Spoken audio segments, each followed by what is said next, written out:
All right, we're going to need a strong cup of coffee for this one. So, who am I when I finally take care of myself? For a long time, I've been everybody else's person. I've been the helper, I've been the fixer. And even though I've been aware of this pattern mentally for a long time, I would say only in the last week has this knowledge finally hit my body. Oh, it's really hit. And I can feel it. Something huge has really shifted in my body, and I'm going to tell you all about it. In my childhood, I was not the child. I really was the parent. I was an emotional support for my parents. I can just remember it from like my earliest years.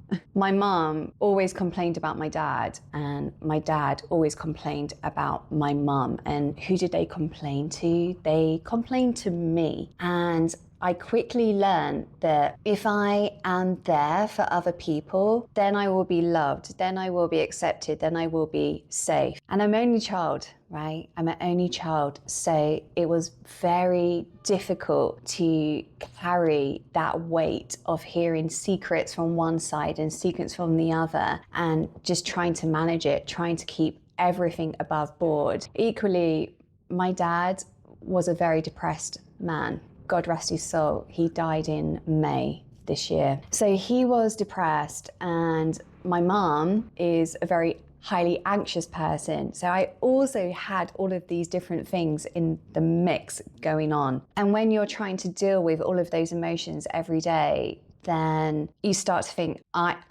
can't feel, I can't lose it, because if I am emotional, then this whole ship is going down.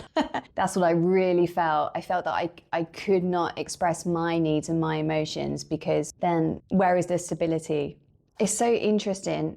Even though I was a child and I was just born into this kind of situation, I knew that it wasn't right. Some people, right? Many people will say, oh, my mom and dad, they're my role models. Like, they inspire me, they encourage me. Like, I love how they do things, or I love what they achieved. I do not have that from my parents. In fact, I've always said that my parents were my anti-role models. I could see the fearful life that they were living, the suppressed life that they were living. And just growing up, I was like, I never want to be like that.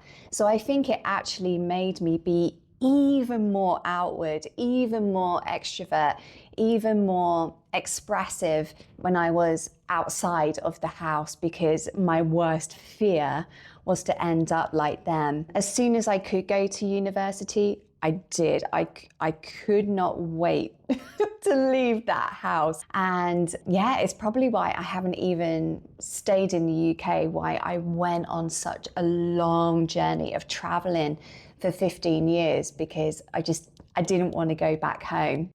And when I look at my teenage years and the times where I started to get into relationships, this is where it gets interesting. My first boyfriend was a depressed guy. You never knew when he was going to be angry. He had a very negative view of life. And that was my first serious boyfriend.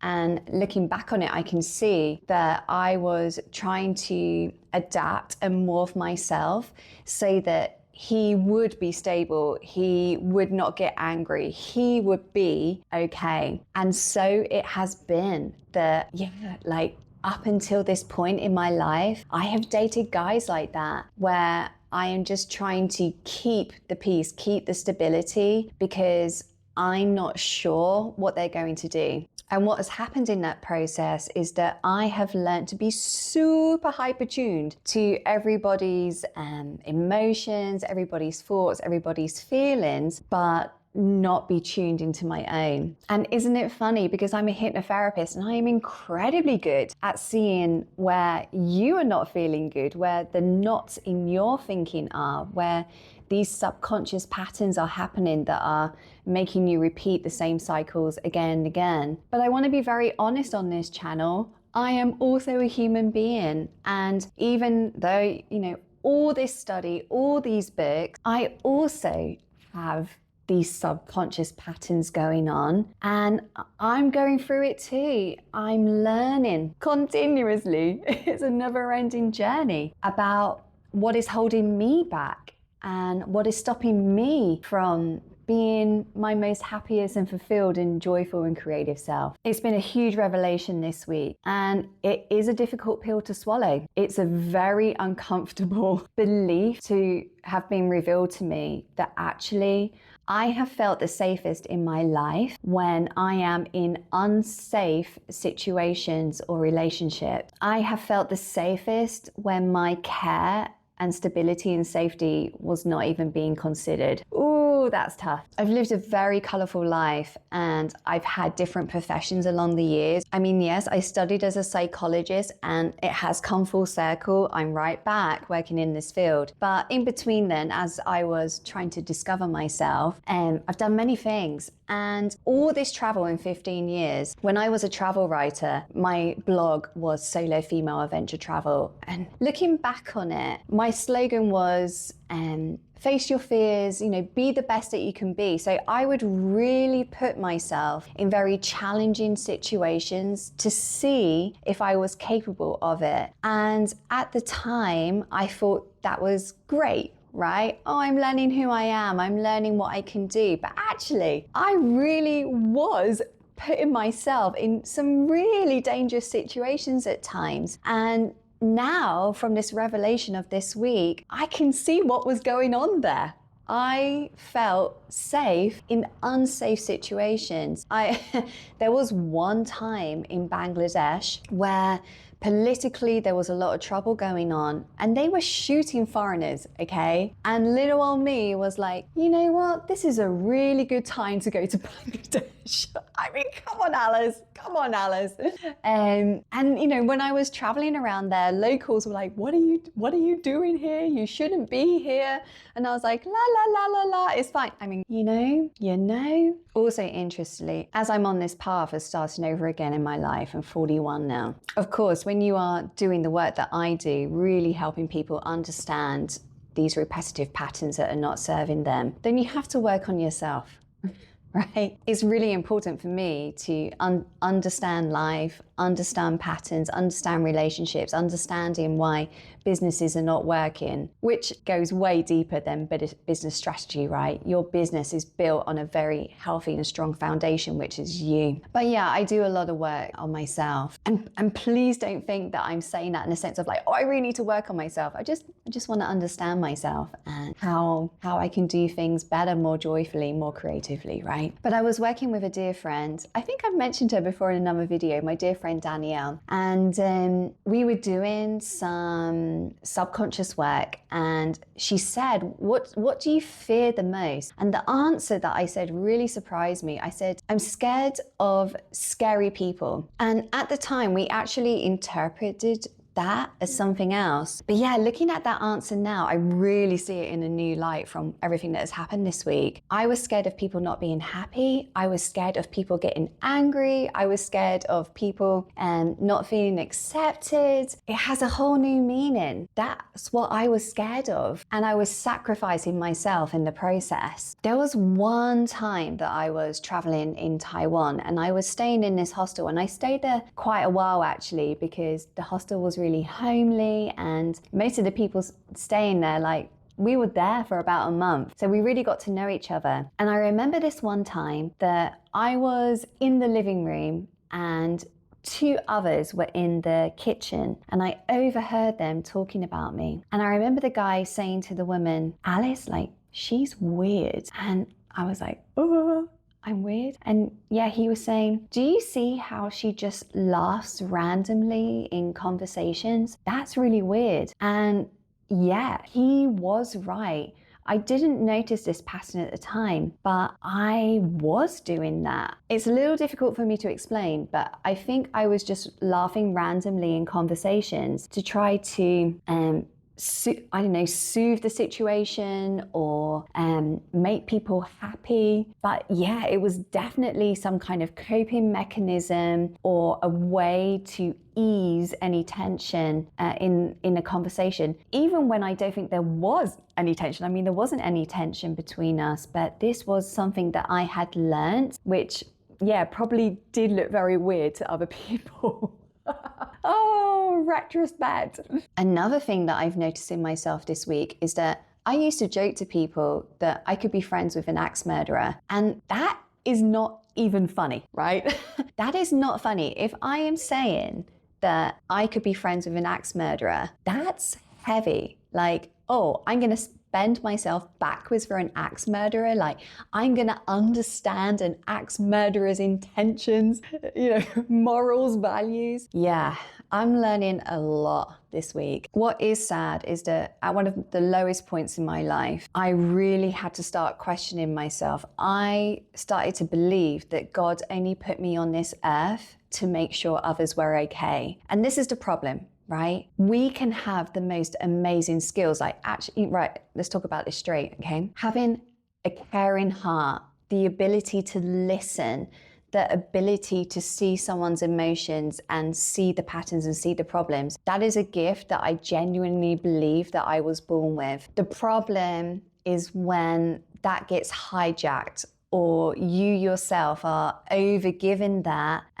without boundaries. And that is very much about what happened to me. And to be in that headspace of thinking, well, this is it, this is my purpose. Like, I'm only here to make sure others are okay. And that's my service, that's my mission. No. I have actually seen psychologists, therapists, counselors fall into this trap where they fully will give themselves to other people and not take care of themselves. This is something in the last couple of years that I have really had to see in myself and take care of. Good food, drinking water, doing exercise, and knowing that that is your job, and it also does not have to be done outside of your job. Let's have a little more tea.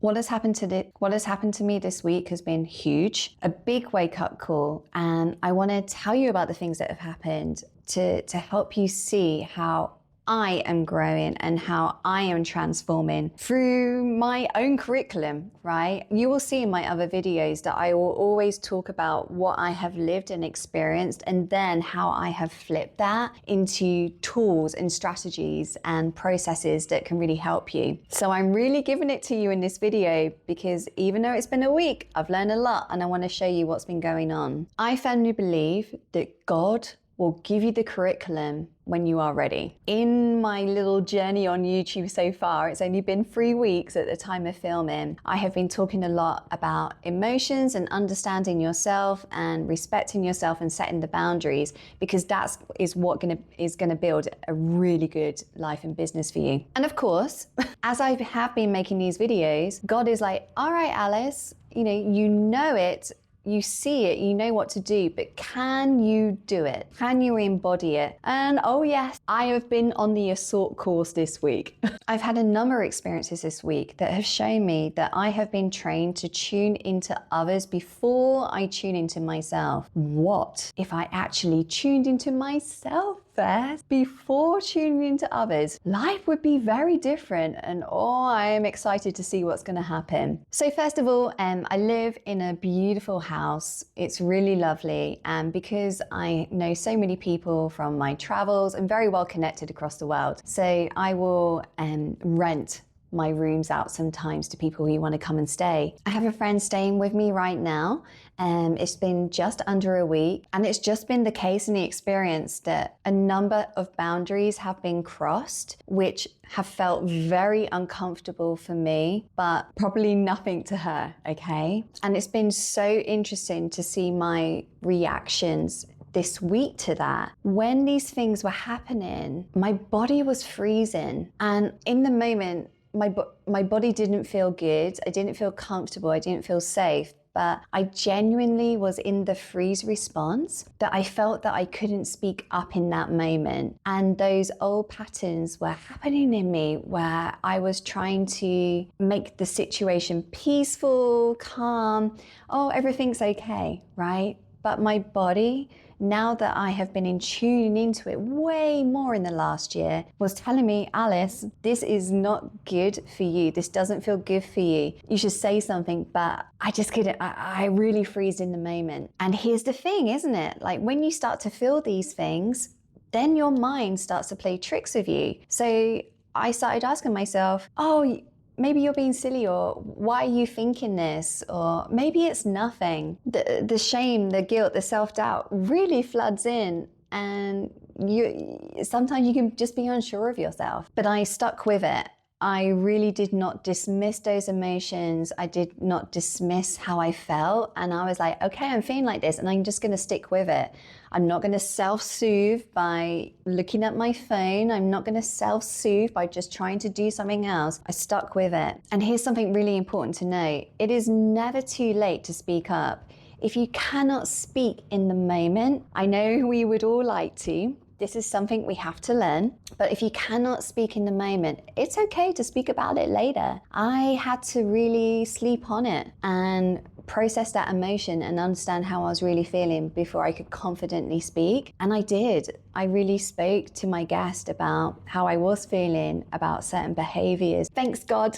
Another thing that's happened this week. So I've started recently dating again. And I am learning the world of Tinder and Bumble. Yeah, that's interesting.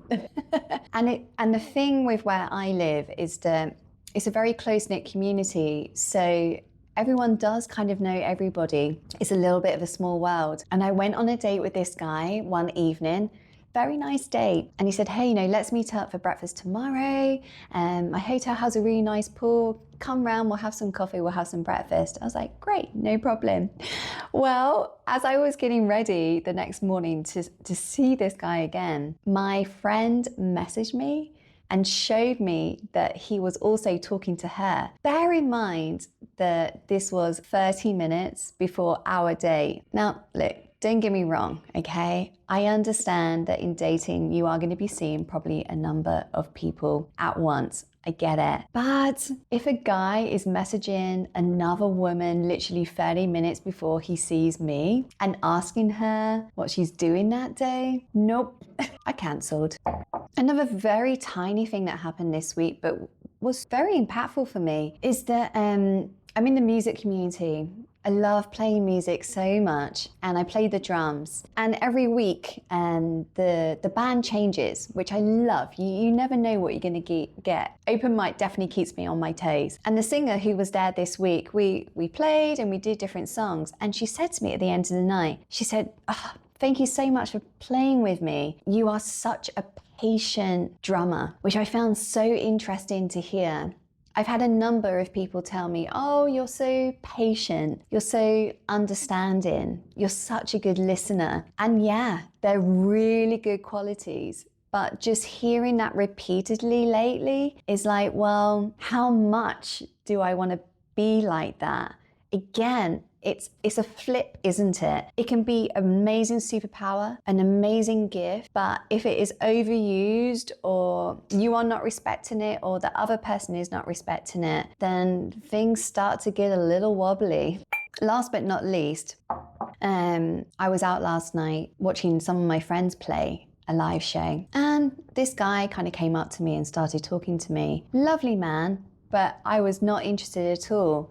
And in the past, I would have just stood there listening to this guy going on and on and on and on. But from all the revelations that I've had this week, I was thinking, you're very nice, but I'm not interested. So I just made my excuses. I said, I'm going to go now. Thank you for the conversation, but I'm leaving. And it's a micro step, but I keep saying that in my videos. Micro steps are so important. And for me, just stating my boundaries and taking that step away was a big thing for me. And I'm really glad that I did it. So in true failure flip style, I hope my sharing has helped you and inspired you. And I just want to leave you with a little formula to think about how you can ask yourself differently and do things differently moving forward. So in any situation that you come across now, ask yourself these 3 questions. Number 1, do I feel safe? Number 2, do I feel comfortable? And number 3, does this work for me? And if any of these are not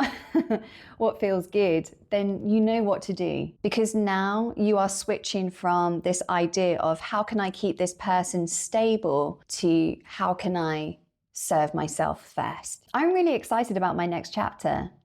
I am very excited about discovering this new identity in myself, because starting over at 40 really will bring some big identity shifts for you. And now I'm excited to know, who am I when I really take care of myself first. That's exciting. What is going to happen when I look inwards first, then outwards? Because so far I think I've really been looking outwards and then inwards. No, we're going to flip it and reverse it. And at the bottom of all this, I want to really stress that if you have failed in business, these are some of the keys for you having a very successful path forward. Again, when you have a strong foundation and you are taking care of yourself, then everything else falls into place. I've always said, like, starting your own business, being an entrepreneur, this is like one of the biggest challenges that you can take on to be your best self. I love doing business because it teaches me so much about myself and how I can thrive, not just survive.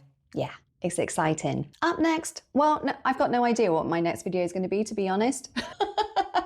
Usually in all my other videos, I'm like, up next, I'm doing this, but it's okay. Just click on the next video and we'll see what comes up, okay?